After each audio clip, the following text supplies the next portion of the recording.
Day 161. Solace the Butterfly. Solace was generally a sad, discouraged, and depressed butterfly, unlike all her friends and family. She understood how incredibly short her life was and believed it would end with little fulfillment beyond the continuation of her species. Solace saw further and understood more than a typical butterfly because she had perspective. Her parents had died before her birth, so she could really only talk to her dim-witted siblings. They all said that perspective was dangerous and that she should stay away from it. She shrugged, thinking, "What's the use? I'll be dead in a few days anyway." Solace wondered if her psyche would continue after her death, perhaps through her children. Was she just like her mother? Was she the actual soul of her mother? If that were the case, then who or what was she? More discouraging thoughts, more reasons to be sad. However, one morning, before she was to begin something called a migration, she happened upon a miserable-looking creature named Torment the caterpillar. Torment was despondent because he could no longer move. He had eaten too much and was now hopelessly fat.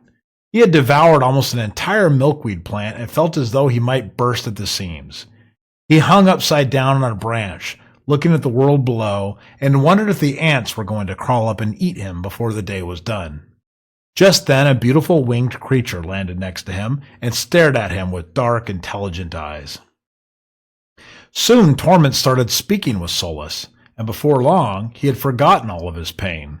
The butterfly was trying to explain to him the transformation he would undergo that very night. He laughed, first time he could remember doing so, and didn't believe her. Still, she was good at taking his mind off things, despite her fanciful tale of beauty, transformation, and change.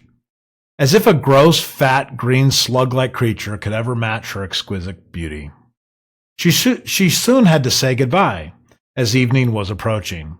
As she began to flap her wings to take off, Torment asked, "What is it like to fly?" Solace replied, "It's really quite incredible. The beauty of the world unfolds beneath you as you see and feel the colors and scents of nature revealing themselves. You glide on the wind and float in what seems to be an eternal dream, even though it is short-lived." As she flew away, she added, "You'll understand soon enough." Torment called after her, "I sure hope so." And thus we have the story of how Torment met Solace one beautiful spring day.